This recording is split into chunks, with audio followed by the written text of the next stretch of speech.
சன்லேண்ட்ல சமைச்சா சக்தி தானா வரும். கேரியர்ல நான் முடிக்காம போன ஒரே ஒரு கேஸ் சேனாபதி.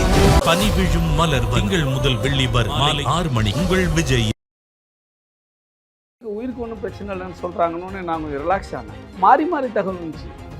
வந்து 80% ஒருத்தர் சொல்கிறாரு, பொழைச்சிக்குவார்னு ஒருத்தர் சொல்கிறாரு, உயிருக்கு ஒன்றும் பிரச்சனை இல்லைன்னு சொல்கிறாங்க அப்படிங்கிறாரு. அப்புறம் பார்த்தா ஃப்ளாஷ் நியூஸ் போகுதுன்றாங்க.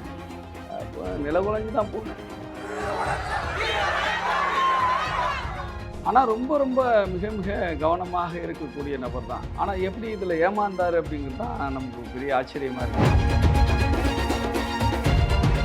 நெகட்டிவாகவும் நிறைய பேர் பேசுகிறாங்க அப்படின்னு பார்க்கலாம். அதை எப்படி பார்க்கலாம்? இல்லை திட்டினாங்க. சட்டக்கல்லூரி பிரச்சனை நடந்துச்சு. சட்டக்கல்லூரியில் வந்து மாணவர்களுக்கிடையே மோதல் நடந்துச்சு. நான் A1 அக்யூஸ்டு, அவர் ஆம்சாங்கன்னா A2 அக்யூஸ்டு. சம்பவம் என்ன நடந்துச்சு தெரியுங்களா? எல்லாருமே என்ன சொல்கிறாங்க, இப்போ வரையும் என்ன பேசுகிறாங்கன்னா, இந்த மாதிரி தலித் மாணவர்களை தூண்டிவிட்டு தலித் அல்லாத மாணவர்களை ஆம்சாங் அடிக்க சொன்னார், ரஜினிகாந்த் அடிக்க சொன்னார் அப்படின்னு சொல்கிறாங்க. ஆனால் உண்மை என்னன்னா, என்னப்பா பிரச்சனை பண்ணிட்டீங்க, ஏப்பா எப்படி இருக்கீங்கன்னு நான் கேட்குறேன். அந்த நேரத்தில் என்னை பார்த்தோன்னு நிறைய பேர் கம்பை கீழே போட்டாங்க. அந்த எங்கள் கோர்ட்டுக்குள்ளே இருந்து அந்த பக்கத்தில் இருந்து காம்பவுண்ட் சுவர் ஏறி குதிச்சு ஆறுமுகமும் பாரதி கண்ணனும் கத்தியோடு ஓடி வராங்க. வந்து சொல்கிறவங்க கூட விட்டுருங்க சார். அங்கே இருந்த அத்தனை ப்ரொஃபஸர் தான். ஆனால் A1 அக்யூஸ்ட் தடுக்க கூப்பிட்ட நான் A1 அக்யூஸ்ட், தடுக்க போன நான் A1 அக்யூஸ்ட், தடுக்க சொன்ன ஆம்ஸ்டாங்கன்னா A2 அக்யூஸ்ட். என்ன நியாயம்?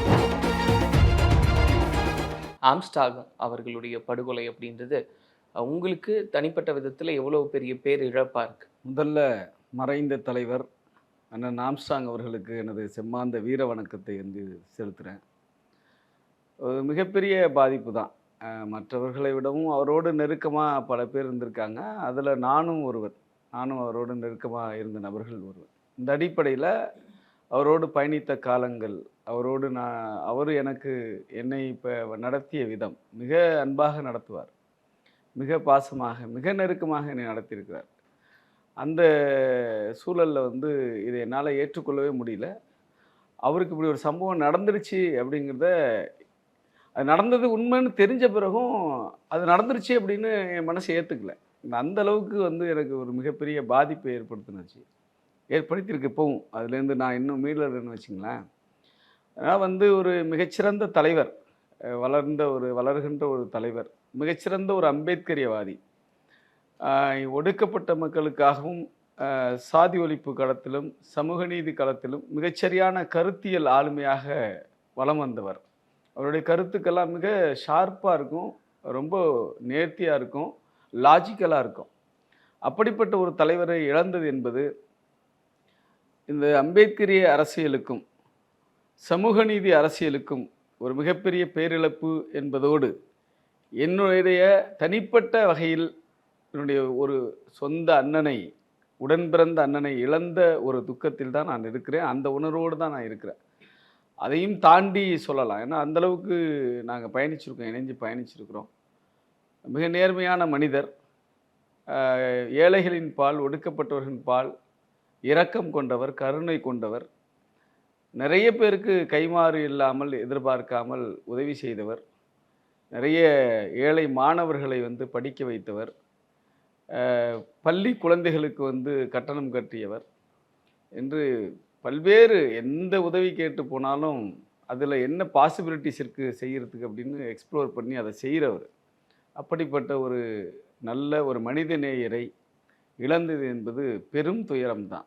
இப்போ நீங்கள் சொன்னது போல் நிறைய பேர் அவர் குறித்து சொல்லக்கூடிய செய்திகள் அப்படின்றதும், அவர் செஞ்சிருக்கக்கூடிய பணிகள், உதவியாகட்டும், இதெல்லாம் வந்து ஆகச்சிறந்தது அப்படின்னு நிறைய விஷயங்கள் பேசுகிறாங்க. உங்களுக்கான அறிமுகம் அவரோட எப்படி இருந்தது? அந்த நினைவுகளை சிலது. அதாவது நான் 2003 நான் வழக்கறிஞராக பதிவு செஞ்சேன். அதன் பிறகு சென்னை உயர்நீதிமன்றத்தில் வழக்கறிஞராக, நான் ஜூனியர் வழக்கறிஞராக இருக்கும் பொழுது எங்களுடைய வந்து சங்க தேர்தல் நடக்கும். சென்னை உயர்நீதிமன்ற வழக்கறிஞர் சங்க தேர்தல் நடக்கும். அந்த தேர்தலில் நான் போட்டியிட்டு வெற்றி பெற்றேன். வெற்றி பெற்று பயணிச்சுக்கிட்டு இருந்தேன். அது மட்டும் இல்லாமல் நான் வந்து சென்னை சட்டக்கல்லூரியினுடைய டாக்டர் அம்பேத்கர் அரசு சட்டக்கல்லூரியினுடைய மாணவர் விடுதியில் வந்து தங்கி படித்தேன். அதனால் வந்து வெளியூர்லேருந்து இப்போ வந்து தங்கி படிக்கிற மாணவர்கள் எல்லாரும் சின்ன சின்ன ஏதாவது உதவி, ஆதரவு அப்படின்னா என்கிட்ட வருவாங்க. நான் அவங்களுக்காக வந்து செய்வேன். அதே போல் வந்து பார்த்தீங்கன்னு சொன்னால், ஒரு அட்மினிஸ்ட்ரேஷனில் ஏதாவது பிரச்சனை, இல்லை காலேஜில் ஏதாவது ப்ராப்ளம் அப்படின்னா, கொஞ்சம் பிரின்சிபால்கிட்ட சொல்லணும், அல்லது வந்து அவங்களுக்கு உதவியாக இருக்கணும்னா கேட்பாங்க. அதே அந்த மாதிரி நான் வந்து அவர்களுக்கு எப்போதும் அவங்க போராட்டம் பண்ணாலும் சரி, அதுலேருந்து கல்லூரியில் அவங்க மேலே ஏதாவது நடவடிக்கை அப்படின்னு போனாலும் கொஞ்சம் அவங்களுக்காக ஆதரவாக இருந்து செயல்படுவேன். இந்த காலகட்டத்தில் 2006ன்னு நினைக்கிறேன். 2003லேருந்து நான் 2004 6 ஆமாம் 2006ல் நான் வெற்றி பெற்றேன். அதன் பிறகு அண்ணன் ஆம்ஸ்ட்ராங்குடைய அறிமுகத்தை வந்து எனக்கு வழக்கறிஞர் சத்தியமூர்த்தின்னு ஒருத்தர் இருக்கார், நண்பர் இருக்கார். அவர் பகுஜன் சமாஜ் கட்சியில் இருக்கார் ஆவடியில். அவர் மூலமாக தான் எனக்கு வந்து அண்ணன் ஆம்ஸ்ட்ராங் அவர்கள் பழக்கம். அவர் என்னையை கூட்டிகிட்டு போய் ஒரு நாள் இன்ட்ரடியூஸ் பண்ணி வச்சார். இவர் நம்ம அண்ணன் ரஜினிகாந்த், ரொம்ப முற்போக்காக இருப்பார், எதுவாக இருந்தாலும் போல்டாக நின்று போராடுவார் அப்படின்னு சொல்லி அறிமுகப்படுத்தி வச்சார். அந்த பார்த்த மாத்திரத்திலிருந்து எங்களுக்குள் ஒரு நல்ல ஈர்ப்பு, நல்ல பிணைப்பு உருவானது. நான் பகுஜன் சமாஜ் கட்சியில் அப்போ சேரலை. அவர் சேரலை இருந்தாலும் அதே வந்து நட்பு உறவை இன்னும் நெருக்கமாக அவங்க கட்சி, அப்போது அவங்க கட்சிக்காரவங்க கூட அவங்கள கூட எனக்கு அடுத்து தான் வைப்பார். 2வது இடத்துல என்னை வந்து அவர் வந்து அப்பையிலேருந்தே வைக்க தொடங்கிட்டார். அதனால் வந்து அந்த 2006 காலகட்டத்தில் தான் அவர் எனக்கு வந்து அறிமுகமாகிறார், நட்பாகிறார். அதுலேருந்து தொடர்ச்சியாக நாங்கள் இப்போ வரையும், அவர் இறக்கும் தருவாய் வரையும் அந்த நட்பு வந்து தொடர்ந்து இருந்தது. அந்த அண்ணன் தம்பி உறவு என்பது தொடர்ந்து இருந்தது. கட்சி மாறினாலும் எந்த ஒரு இதுவும் இல்லாமல் அதெல்லாம் ஒன்றும் இல்லை. நான் வந்து 2011 அதன் பிறகு தான் பகுஜன் சமாஜ் கட்சிக்கு போகிறேன். 2017 வரை நான் வந்து அதில் பயணிக்கிறேன். ஆனால் நான் அந்த கட்சியிலேருந்து வெளியில் வந்ததுக்கு கொள்கையோ கோட்பாடோ அதெல்லாம் காரணம் கிடையாது, முரண்பாடு கிடையாது. அதாவது எந்த முரண்பாடு அப்படி கிடையாது. அவர்கிட்டையும் முரண்பாடு கிடையாது. அவரு கூட எந்த முரண்பாட்டில் நான் வெளில வரேன். ஆனால் இப்படியான ஒரு முடிவு அந்த முடிவு எடுக்கிறேன் அப்படின்னு சொன்னாக்கா, அந்த முடிவு நான் எடுக்கிறேன்னு அவருக்கு தெரியும். அவர்கிட்ட சொல்லிட்டு தான் நான் வந்து வெளியில் வரேன். அவர்கிட்ட சொல்லிட்டு தான் விசிகாவுக்கும் நான் வந்து ஜாயின் பண்ணுறேன். முடிவெடுக்கிறதுக்கு காரணம் என்னுடைய ஸ்டைல் வந்து என்ன சொல்கிறது, போராட்டம், ஆர்ப்பாட்டம், மக்கள் பிரச்சனை அப்படி இப்படின்னு இருக்கும். பகுஜன் சமாஜ் கட்சியோட ஸ்டைல் வந்து வேறு மாதிரி வித்தியாசமாக இருக்கும். அங்கே வந்து என்னென்னா, ஒரு சென்ட்ரல் லீடர்ஷிப் இல்லைங்களா, அவங்க பகுஜன் சமாஜ் கட்சி பெகன்ஜி மாயாவதி தலைவர்.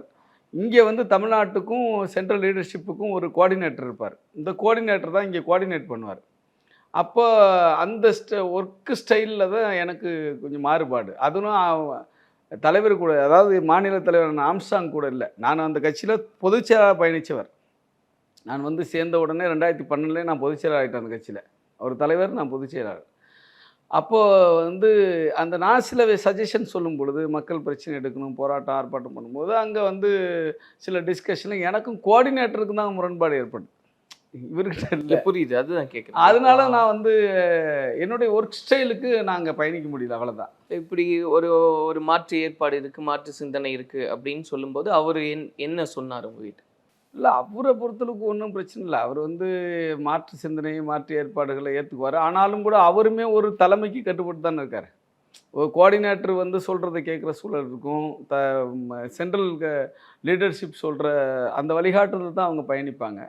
இப்போ அவரு அதை வந்து அடியொற்றி பயணிப்பார். நான் வந்து அதில் செயல்பாட்டில் மீண்டும் சொல்கிறேன், கொள்கை கோட்பாடோ முரண்பாடு, தனிநபர் முரண்பாடு எதுவும் கிடையாது. செயல்பாட்டில் வந்து ஆர்ப்பாட்டம், போராட்டம், அது இதுன்னு பரபரப்பாக இருக்குன்னு நான் எதிர்பார்ப்பேன். அவங்க ஒரு வந்து என்னென்னா, ஒரு வகுப்பு, அரசியல் வகுப்பு, தேர்தலில் வந்து பங்கெடுப்பது குறித்தான அந்த கிளாஸு, அது குறித்தான அந்த ஓட்டத்தில் வந்து அது போகும். செய்வாங்க, போராட்டம் ஆர்ப்பாட்டம்னு செய்வாங்க. நான் வந்து என்னுடைய நான் ஒரு எதிர்பார்ப்பு இருக்கும்ல எனக்கு, நான் துருன்னு இருப்பேன் எப்போதுமே. அந்த இது வந்து எனக்கு ஃபில்ஃபில் ஆகலை. அது வந்து எனக்கு விசிகாவில் ஃபில்ஃபில் ஆகுது. ஏன்னா அதில் தான், இன்னும் சொல்லப்போனால் விசிகாவில் தான் பள்ளி காலத்திலேருந்து நான் இருந்தால், கிட்டத்தட்ட வந்து விடுதலை சிறுத்தை கட்சியினுடைய திருவாரூர் ஒன்றியத்தினுடைய முதல் அமைப்பாளரே நான் தான். அதனால் அந்த ஸ்டைல் தான் எனக்கு எப்போதுமே இருந்தது. ஆகவே இந்த ஒர்க் ஸ்டைலுங்கிறதுனால அது முரண்பாடு இவங்க கூட இல்லை, தலைவர் கூட இல்லை, அந்த கோஆர்டினேட்டர் மற்றவங்க கூட ஏற்பட்ட உடனே அவர் அதை புரிஞ்சுக்கிட்டு சரி அப்படின்ட்டார் இல்லையா? இல்லை, அவர் அடாப்ட் பண்ண ட்ரை பண்ணுவார் தானே. அது வந்து பேசுவாங்க, கொள்வாங்க. அதை நமக்குன்னு ஒரு சுதந்திரம் இருக்கலாம், அதில் அவர் தலையிட மாட்டார். அந்த சுதந்திரத்தை அவர் கொடுப்பார். அதுதான் நான் வெளில வரத்துக்கும் இன்னும் விசிகாவில் சேர்றதுக்கும், விசிகாவில் சேர்ந்த பிறகும் அவர் அதே பார்வையில் என்னை பார்த்ததுக்கும் காரணம் அந்த சுதந்திரத்தை மதிக்கக்கூடிய, ஜனநாயகத்தை மதிக்கக்கூடிய தன்மை அவரிடத்தில் இருந்தது தான் காரணம். நீங்கள் சொன்ன மாதிரி ஆரம்பத்திலிருந்து ஒரு இணக்கமான நட்பு தான் இருந்தது 2 பேருக்கும். அப்படிங்கும்போது இந்த செய்தி உடனடியாகவே கேள்விப்பட்டு அந்த இடத்துக்கு போனீங்களா? ஏன்னா அது ஒரு பயங்கரமான ஒரு சம்பவமாக இருந்தது, யாராலையுமே ஏற்றுக்க முடியாத ஒரு நிகழ்வாக இருந்தது. அங்கே உடனடியாக போனீங்களா? அப்போ எப்படி இருந்தது உங்களுடைய மனநிலை? இல்லை, இந்த சம்பவம் நடக்கும் பொழுது நான் திருவாரூரில் இருந்தேன். எங்கள் சொந்த ஊர் திருவாரூர் தான். எங்கள் பெரியம்மா வீட்டு அண்ணன், எனக்கு பெரியம்மா அண்ணன், அவர் இறந்துட்டார். அந்த இறப்புக்கு நான் போயிருந்தேன். அந்த இறப்புக்கு போயிட்டு அன்றைக்கி பகல் முழுக்க சாப்பிடாம இறப்பில் இருந்துட்டு எல்லாமே அடக்கமெல்லாம் முடிச்சுட்டு குளிச்சுட்டு வீட்டுக்கு அந்த சாப்பாடு கொடுப்பாங்க இல்லையா, அந்த டைமில் நான் போய் சாப்பிட உட்காரும்போது எனக்கு ஒரு ஃபோன் வந்துச்சு. ஒரு நண்பர்கிட்டருந்து ஃபோன் ஆம்ஸ்ட்ராங் அண்ணனுக்கு ஏதாவது பிரச்சனையா அப்படின்னு கேட்டாங்க. அதுதான் கேட்டாங்க என்கிட்ட. அவங்க வெட்டிட்டாங்க, குத்திட்டாங்க அப்படின்லாம் சொல்ல. ஆம்ஸ்ட்ராங் அண்ணனுக்கு ஏதாவது பிரச்சனையா அப்படின்னாங்க. ஆனால் சாப்பிட்டுக்கிட்டு இருக்கும்பொழுது என்ன பிரச்சனை, ஒன்றும் பிரச்சனை இல்லையே அப்படின்னேன். இல்லை கேளுங்க, கொஞ்சம் கேட்டு விசாரிங்க அப்படின்னு. நான் உடனே வழக்கறிஞர் சத்தியமூர்த்திக்கு ஃபோன் பண்ணேன்.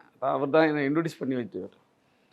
அவர் சொன்னார், ஆமாம் ஏதோ சொல்கிறாங்க, நான் போயிட்டுருக்கேன் அப்படின்னு. இது நான் சொல்கிறது கிட்டத்தட்ட 8 மணி தாண்டிடுச்சு. ஆனால் அவருக்கு பிரச்சனை 7-7:30க்குள்ளே நடந்திருக்குது. 8 மணி தாண்டிடுச்சு. நான் அங்கே தான் போயிட்டுருக்கேன் அப்படின்னு சொன்னார்.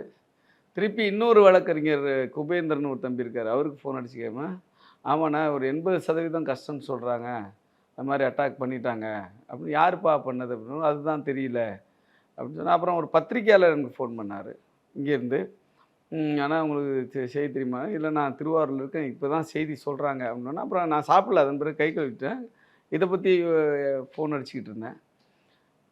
அப்புறம் ஃப்ளாஷ் நியூஸ் போகுதுன்னு சொன்னாங்க. அப்போது பயங்கர ஷாக்குன்னு சொன்னாங்க. அதை நம்ப முடியல, ஏற்க முடியல, அப்படிப்பட்ட ஒரு ஷாக் அது. அப்புறம் நான் மறுநாள் தான் சென்னைக்கு வர்ற மாதிரி நான் பிளான் பண்ணியிருந்தேன். அதாவது அன்றைக்கி நடந்தது வெள்ளிக்கிழமை இல்லையா, சனிக்கிழமை இரவு தான் நான் சென்னைக்கு வர மாதிரி இருந்தேன். அப்புறம் அன்றைக்கி இரவே ஒரு நண்பர்களோட ஒரு கார் பிடிச்சிக்கிட்டு வந்துட்டு இம்மீடியட்டாக ஹாஸ்பிட்டல் போயிட்டு அங்கே மக்களோட இந்த போராட்டம் ஆர்ப்பாட்டத்தில் இருந்தோம். அப்புறம் வழக்கு விஷயமாக அவருடைய உடலை புதைக்கிறதுக்கு, அடக்கம் செய்கிறதுக்கு அந்த பிஎஸ்பி ஆஃபீஸே கேட்டாங்க இல்லையா, அது குறித்து வழக்குகள் நடந்தது, அது குறித்து ஏற்பாடுகள் நடந்தது. அந்த விஷயத்தில் ஈடுபட்டேன். அதை முடிச்சுட்டு நேற்று முழுமையாக அடக்கம் முடிகிற வரையும் இருந்துட்டு தான் வந்தேன். சொன்னது போல் அந்த ஃபோன் கால், அதை தாண்டியும் இது இப்படி தான் நடந்தது அப்படின்னு கேட்கும்போது உண்மையிலேயே எவ்வளோ பேரதிர்ச்சி, மிகப்பெரிய பேரதிர்ச்சி தான். அது எனக்கு ஒருத்தர் சொன்னார், ஒரு பத்திரிகையாளர் சொன்னார், உயிருக்கு ஒன்றும் பிரச்சனை இல்லைன்னு சொல்கிறாங்கன்னு. நான் கொஞ்சம் ரிலாக்ஸ் ஆனேன். மாறி தகவல் வந்துச்சு. 80% ஒருத்தர் சொல்கிறாரு, பொழைச்சிக்குவார்னு ஒருத்தர் சொல்கிறாரு, உயிருக்கு ஒன்றும் பிரச்சனை இல்லைன்னு சொல்கிறாங்க அப்படிங்கிறாரு. அப்புறம் பார்த்தா ஃப்ளாஷ் நியூஸ் போகுதுன்றாங்க. அப்புறம் என் கூட அங்கே இருந்தாங்கல்ல அந்த இடத்துல, அவங்க எல்லாம் பார்த்துட்டு ஃப்ளாஷ் நியூஸே அவங்க டிவியில் செல்லில் வரும் இல்லையா, செல்லில் போட்டு காமிச்சாங்க. அப்போ நிலகுலைஞ்சி தான் போனேன். நான் அது மிகப்பெரிய அட்டாக்கு, அதை எப்படி விவரிக்கிறதுன்னு தெரில. தான் உடனே அப்புறம் சென்னை கிளம்பி வந்துட்டேன். அதன் பிறகு அது குறித்து அந்த வீடியோக்கள்லாம் பார்த்துருப்பீங்க அப்படின்னு நம்புகிறேன். பார்த்தேன். ஒரு கொடுமையான சம்பவம். அவர் எப்போதுமே கவனமாக இருக்கிறவர், மிக கவனமாக இருப்பார். நான் அதை கவனிச்சிருக்கிறேன். ஆனால் எனக்கு அவருடைய உறவு என்பது முழுக்க அரசியல் உறவு.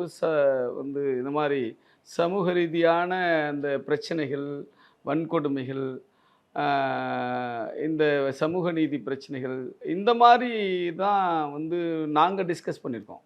அவர் கூட இருந்த காலகட்டத்தில் இது போன்ற விஷயங்கள் தான். மக்களுக்கு உதவி, ஏதாவது வன்கொடுமை நடந்துச்சுன்னா அங்கே போகிறது, அதுக்கு அவர் உதவியாக இருக்கிறது, கூட்டங்கள் நடத்துறது, பெரியார் பிறந்தநாள் நிகழ்ச்சி நடத்துறது, அம்பேத்கர் பிறந்தநாளுக்கு நினைவு நாளுக்கு நிகழ்ச்சிகள் நடத்துறது, கருத்தரங்கு நடத்துறது, அரசியல் வகுப்பு நடத்துறது, அது குறித்து டிஸ்கஸ் பண்ணுறது, அப்படி தான் நாங்கள் பயணிச்சிருக்கிறோம். ஆனால் அந்த காலகட்டத்திலே ரொம்ப கவனமாக தான் இருப்பார். எனக்கே சொல்லி கொடுப்பாரு, கண்ணு தான் சார் ரொம்ப முக்கியம். ஒன்ஸ் நம்ம அப்படி பார்த்தோம்னு சொன்னால் எல்லாத்தையும் ஸ்கேன் பண்ணிடணும். அது வந்து என்ன அப்படிங்கிறத வந்து யார் என்ன பண்ணுறாங்க எது பண்ணுறாங்கன்னு ஒன்ஸ் நம்ம வந்து ஸ்கேன் பண்ணிடணும். அப்போ வந்து ரொம்ப முக்கியமானது நம்ம பார்வை தான், அது ரொம்ப கவனமாக இருக்கும்னு சொல்லுவார். திடீர்னு நாங்கள் போயிட்டுருப்போம், எங்கேயாவது கூட்டங்களுக்கு போயிட்டுருப்போம். திடீர்னு வந்து போகிற ரூட்லேயே போக மாட்டார். அது சமயத்தில் திடீர்னு அவருக்கு ஏதாவது தோணுச்சுன்னா பட்டுன்னு ரூட்டை வந்து மாற்றி கூட போவார். அது அவங்க டிரைவருக்கெல்லாம் தெரியுது. ஏன் அண்ணன் இப்படி போக சொல்கிறாரு அப்படின்னு நமக்கு தெரியாது. ஏதோ ஒரு ரூட்டில் டிராஃபிக்காக இருக்குன்னு நினைப்பாரா என்னன்னு நமக்கு தெரியாது. ஆனால் ரொம்ப ரொம்ப மிக மிக கவனமாக இருக்கக்கூடிய நபர் தான். ஆனால் எப்படி இதில் ஏமாந்தார் அப்படிங்கிறது தான் நமக்கு பெரிய ஆச்சரியமாக இருக்குது.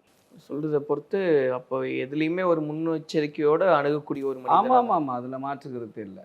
இப்ப இதெல்லாம் கடந்து சொன்னது போல நிறைய நேர்மறையான விமர்சனங்கள்லாம் வருது. அவர் விமர்சனம் கடந்து அவர் செஞ்ச நல்ல விஷயங்களை எல்லாம் சொல்லிட்டு இருக்காங்க அப்படின்னு நெகட்டிவாகவும் நிறைய பேர் பேசுறாங்க அப்படின்னு பார்க்குறோம். அதை எப்படி பார்க்குறீங்க? நீங்கள் பார்த்தீங்கன்னா அவர் குறித்து இன்னொரு விஷயத்தை நான் உங்களுக்கு சொல்கிறேன். அவர் மிகப்பெரிய அம்பேத்கரைட், ஒரு மிகப்பெரிய அம்பேத்கரியவாதி. அம்பேத்கருடைய பேச்சும் எழுத்தும் சொல்லிட்டு 37 தொகுதிகள் இருக்குது, 37 வால்யூம்ஸ் இருக்குது. 37 வால்யூம்ஸும் கரைச்சி குடித்தவர் அவர்.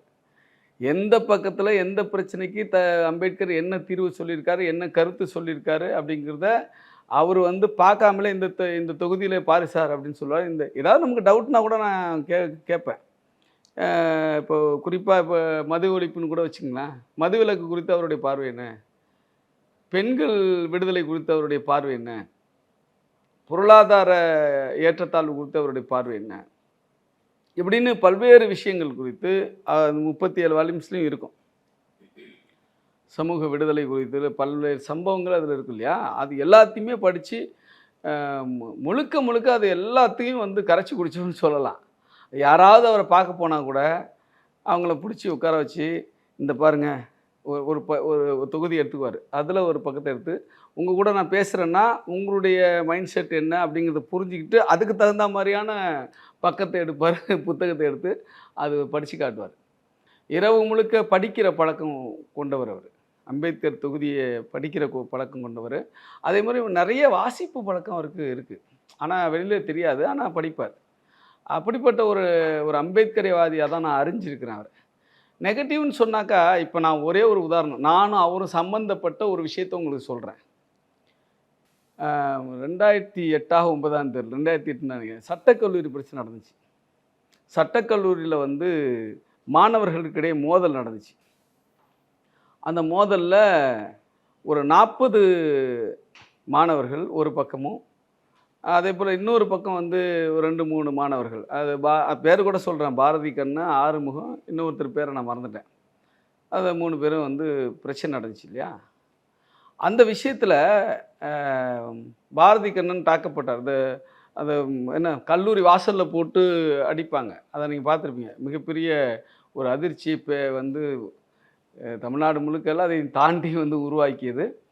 இன்னொரு பையனை வந்து ஒரு மரத்தை கிளையை பிடிச்சிக்கிட்டு தொங்கி எழுவார், முடியாமல் எழுவார். இந்த மாணவர்கள் அட்டாக் பண்ண இந்த விஷயத்தில் அந்த பாரதி கண்ணனும் இவரும் ஆறுமுகமும் தாக்கப்பட்ட, அவங்க 2 பேருமே தலித் அல்லாத மாணவர்கள்.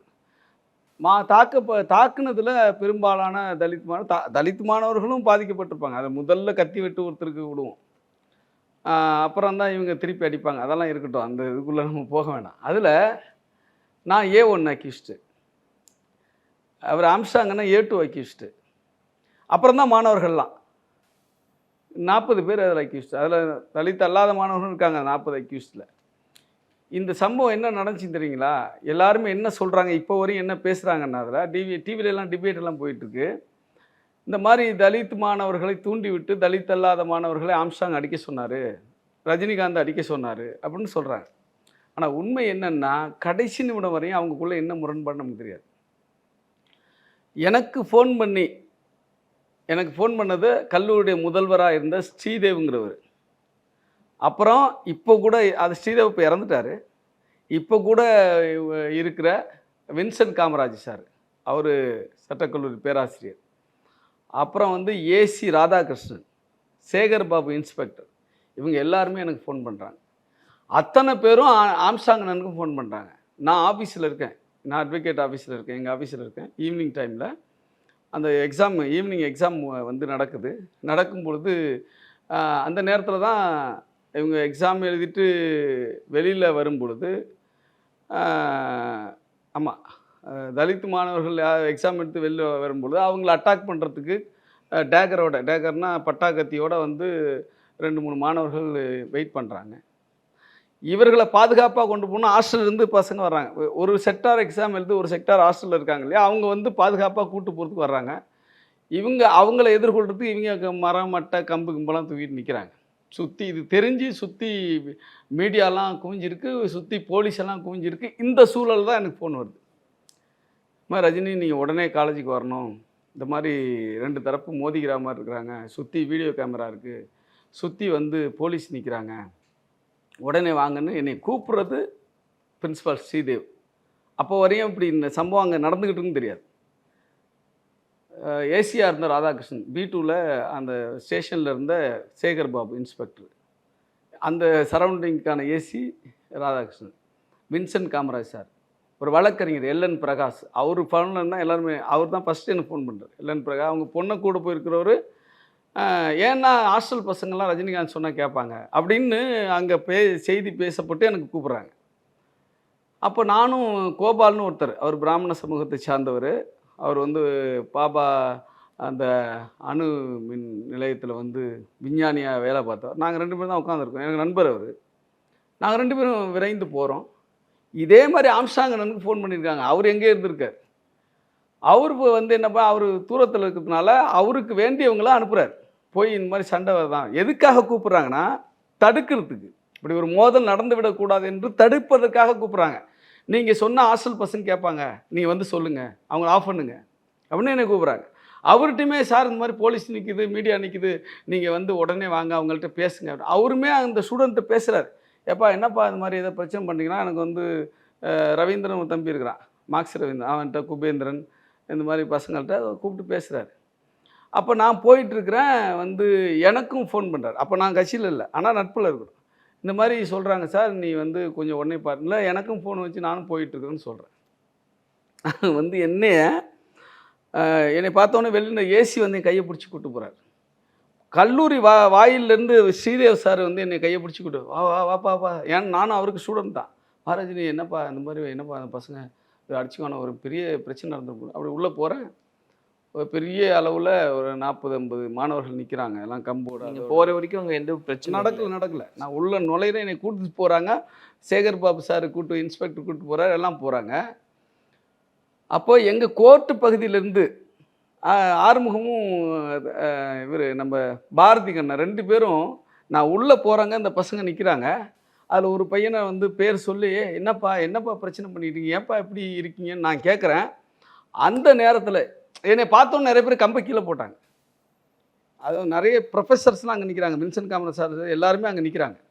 என்னை பார்த்தோன்னே பசங்கள்லாம் என்ன வராரு அப்படின்னு சொல்லிட்டு கம்பையெல்லாம் கீழே போட்டு நான் சத்தம் போடுறேன். இங்கே போகிறப்போது சத்தம் போடுறேன், ஏன்ப்பா கம்பு கம்பெல்லாம் வச்சுக்கிட்டீங்க, என்ன உங்களுக்கு பிரச்சனை அப்படின்னு கேட்கும்போது, ஒன்றும் இல்லைண்ணா அப்படின்னு கையை போடுறேன். இந்த நேரத்தில் சைமல்டேனியஸ் இந்த டைமில் வந்து அந்த எங்கள் கோர்ட்டுக்குள்ளே இருந்து அந்த பக்கத்தில் இருந்து காம்பவுண்ட் சுவரை ஏறி குதிச்சு ஆறுமுகமும் பாரதி கண்ணனும் கத்தியோடு ஓடி வர்றாங்க. இவ்வளோ பெரிய பட்டா கத்தியோடு. நான் அவங்களுக்கு எதிராலாம் பேசலை, நடந்ததை சொல்கிறேன். அவங்களும் எனக்கு தம்பிங்க தான், நடந்ததை சொல்கிறேன். ஓடி வர்றாங்க. அப்போ நான் போகிறோன்னே என்னை நோக்கி ஃபஸ்ட்டு நான் போய் நெருங்கிட்டேன். அப்புறம் நான் என்னை பார்த்துக்கிட்டு யாரோ ஒரு தம்பி ஓடி வர்றார். அப்போ என்னை வந்து என் கூட அருணாச்சலன்னு ஒருத்தர் வந்தார். அவர் வழக்கறிஞர் தான். அவர் சொல்கிறத விரும்ப மாட்டார் தெரில. அப்போ பட்டுன்னு எனக்கு ஷோல்டரை பிடிச்சி அப்படியே ஓரத்தில் ப்ரொஃபஸர் நிற்கிற இடத்துக்கு இழுத்துட்டார். அப்போ ஓடி வந்தவங்க திடீர்னு இப்படி நான் அங்கே பார்க்கவும் என்னை பார்த்துக்கிட்ட பசங்க அவங்கள பார்க்குறாங்க. பார்த்துட்டு பட்டுன்னு என்னென்னா வந்த தம்பி பாரதி கண்ணன் தான் நினைக்கிறேன், ஓங்கி கழுத்தை நோக்கி வீசுகிறாரு. அதில் ஒரு மாணவருக்கு வந்து காது அறுபட்டுடுது. அதெல்லாம் அப்போ பரபரப்பாக இருந்துச்சு. அப்புறம் வந்து கூட இருந்த மாணவர்கள் திருப்பி வந்து சில பேர் கீழே போடாமல் கம்பு வச்சுருந்தால அவெல்லாம் விரண்டு ஓடுறான். திருப்பி சுற்றி வந்து இவர் விரட்டுறாங்க, இவங்க 2 பேரும் விரட்டுறாங்க. அவங்க எல்லாம் விரண்டு ஓடுறான். ஆனால் இப்போ நிற்கிறது 40 பேர், 2 பேர் விரட்டி என்ன பண்ண முடியும்? அந்த 2 பேரும் இவங்க வலையில் மறுபடியும் மாட்டிக்கிறாங்க. நடந்தது தான் சார். நான் வந்து சொல்கிறேன்னு கூட விட்டுருங்க சார். அங்கே இருந்த அத்தனை ப்ரொஃபஸர் இருந்தாங்க. இப்போ நீங்க நான் வந்துட்டீங்க சொல்லிடுறேன். களத்துக்கு. நான் அத்தனை ப்ரொஃபஸர் இருந்தாங்க. ஆனால் A1 அக்யூஸ்டு தடுக்க கூப்பிட்ட நான் A1 அக்யூஸ்டு, அதில் தடுக்க போன நான் A1 அக்யூஸ்டு, தடுக்க சொன்ன ஆம்சாங்கன்னா A2 அக்யூஸ்டு. என்ன நியாயம் இது? எப்படி பேர் போகுது பார்த்தீங்களா? இப்போ தமிழ்நாடு முழுக்க ஒரு சாதிவெறி முத்திரை எங்களுக்கு குத்தப்பட்டு மாணவர்களை நாங்கள் தூண்டி விட்டதா சொல்லி எங்களையே அதில் வந்து அக்யூஸ்ட் ஆக்குன இந்த சம்பவத்தை, அதுவும் போலீஸே கூப்பிட்டுச்சு, அதே போலீஸ் எங்கள் மேலே எஃப்ஐஆர் போடுது. இதை நீங்கள் எப்படி பார்ப்பீங்க? இந்த ஸ்டேட்மெண்ட்டெல்லாம் கோர்ட்டில் இதை சாட்சியமாகவே சொல்லியிருக்காங்க. நீதியரசர் சண்முகம் கமிஷன் ஒன்று போட்டாங்க இதை விசாரிக்கிறதுக்கு. அதில் நாங்கள் கூப்பிட்டு ரஜினிகாந்த் வந்தார்னு ஸ்ரீதேவ் சார் சொல்லியிருக்காரு, பிரின்ஸிபால் அன்னைய பிரின்ஸிபால் சொல்லியிருக்காரு, வின்சென்ட் காமராஜ் சார் சொல்லியிருக்கிறாரு, நாங்கள் தான் வந்து ஆம்ஸ்ட்ராங்கு தகவல் சொன்னோம் அப்படிங்கிறத இவங்க சொல்லியிருக்காங்க. ரெக்கார்டு எடுத்து பார்க்கட்டும். நாங்கள் தூண்டி விடல. ஆனால் முத்திரை எப்படி இன்னைய வரையும் அந்த கரை வந்து நீங்களே எங்கள்கிட்ட நாங்கள் கேஸ் நடத்தி தான் அக்யூட்டல் ஆனோம். எங்கள் மேலே தப்பு இல்லை அப்படின்னு சொல்லி கேஸ் நடத்தி ட்ரையல் நடத்தி அதுக்கு நாங்கள் அலைஞ்சி திரிஞ்சு அதுக்கு வக்கீல் வச்சு அதுக்கு எவிடன்ஸ் ரெடி பண்ணி தான் நாங்கள் அக்யூட்டல் ஆனோம். இதை நீங்கள் எப்படி பார்ப்பீங்க? இப்படி தான் சார் வந்து முத்திரை குத்துறாங்க. இல்லை, இது ஒரு சம்பவம் சொன்னீங்க. ஆனால் நிறைய சம்பவங்களெல்லாம் குறிப்பிட்டு கூட வந்து இந்த மாதிரி இருக்குது அப்படின்னு நெகட்டிவாக நிறைய விஷயங்கள் பேசப்படுது. அதை பற்றி அதை தான் சொல்கிறேன் சார். இப்போ அவருக்கு ஒரு கேரக்டர் இருக்குது சார். என்ன கேரக்டர்னா, கூட இருக்கிறவங்க கட்சியில் இருக்கும்பொழுது சார், இப்போ நான் ஒரு சாதாரண வழக்கறிஞர், இப்போ வந்து நான் விசிகாவோட துணை போய் சார் ரைட்டு இருக்கட்டும், என் பேரை சொல்லியே பல பேர் பல இடங்களில் பேசுவாங்க.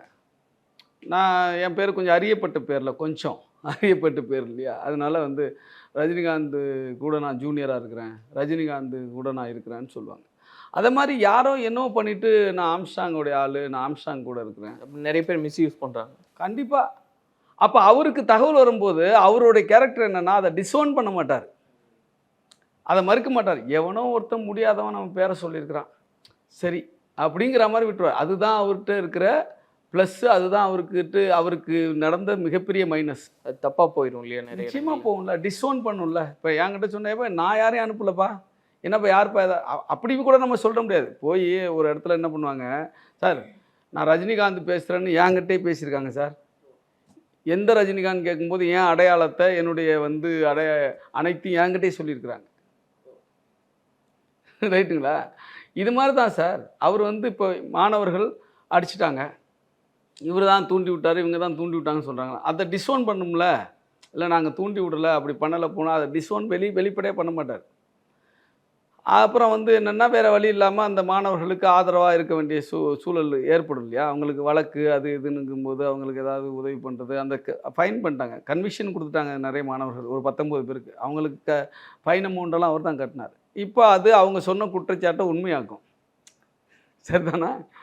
இப்படி தான் வந்து அவருக்கு நிறைய கெட்ட பெயர்கள் ஏற்பட்டிருக்க ஒழிய, எனக்கு தெரிஞ்சு நான் தான் சொன்னேன்ல, நான் அவரோடு பயணித்த உறவு என்பது அரசியல் உறவு, அவரோடு பயணித்த உறவு என்பது ஜனநாயக முற்போக்கு, அந்த தளத்தை தான் நான் பயணிச்சிருக்கிறேன். அந்த தளத்திலிருந்து பார்த்த செய்திகள் இதெல்லாம். அப்போ யாரோ ஒருத்தர் போய் பஞ்சாயத்தே பண்ணுறாங்கன்னா இவருக்கு தெரிஞ்சிருக்காது, நான் வந்து ஆம்ஸ்ட்ராங் அண்ணன் மேட்டருக்காக வந்திருக்கேன்னு சொல்லிவிடுவாங்க. அப்போ இவர்கிட்ட கூப்பிட்டு கேட்கும் பொழுது, இப்போ பூவை மூர்த்தி அண்ணனுக்கு ஒரு கேரக்டர் இருக்குன்னு சொல்லுவாங்க, இவருக்கே தெரியாமல் போய் எங்கேயாவது போய் வந்து எதாவது பண்ணுவாங்க போவாங்க. அந்த நபர் அதை வந்து எதிர்த்தரப்பு அவர் தெரிஞ்சு வச்சுருப்பாங்க, பூவை மூர்த்தி அண்ணன் தெரிஞ்சு வச்சுருப்பாங்க. அவருக்கு ஃபோனை போட்டுருவாங்க, ஆனால் உங்கள் பேரை சொல்லிட்டு இந்த மாதிரி வந்திருக்கா, யாருப்பா வந்திருக்கா? அப்போ தான் இவர் தெரிஞ்சுக்குவார், யாருப்பா வந்திருக்கிறா, இது மாதிரி ரஜினிகாந்த் வந்திருக்காரு. அப்படியா, நம்ம தம்பி தான், நான் தான் அனுப்புனேன் அப்படின்னு சொல்லிட்டு வரான். ஆனால் இவருக்கு தெரியாது, நான் தான் அனுப்புனா, அவரை கொஞ்சம் பார்த்து வந்து அனுப்பி விட்டுருங்க, ஒன்றும் பிரச்சனை இல்லை. அதே கேரக்டருக்கு உண்டு, யாருக்கு? ஆம்ஸ்ட்ராங் அண்ணனுக்கு உண்டு. அதை வந்து டிஸ்ஓன் பண்ணிக்க மாட்டார். அவன் ஏதோ பாதிப்பில் இருக்கிறான், ஏதோ ஆபத்தில் இருக்கிறான், அவன் நம்மளும் கைவிட்டுறக்கூடாது அப்படின்னு நினைக்கிற ஒரு பண்பு, ஒரு தன்மை இருக்குது. அது எல்லாத்துலேயும் வந்து அவருக்கு இருக்கும். அதுதான் சிக்கலும் கூட. சன்லேண்ட்ல சமைச்சா சக்தி தானா வரும். கேரியர்ல நான் முடிக்காம போன ஒரே ஒரு கேஸ் சேனாபதி. பனி விழும் மலர் திங்கள் முதல் வெள்ளி வரை மாலை 6 மணி. உங்கள் விஜய்.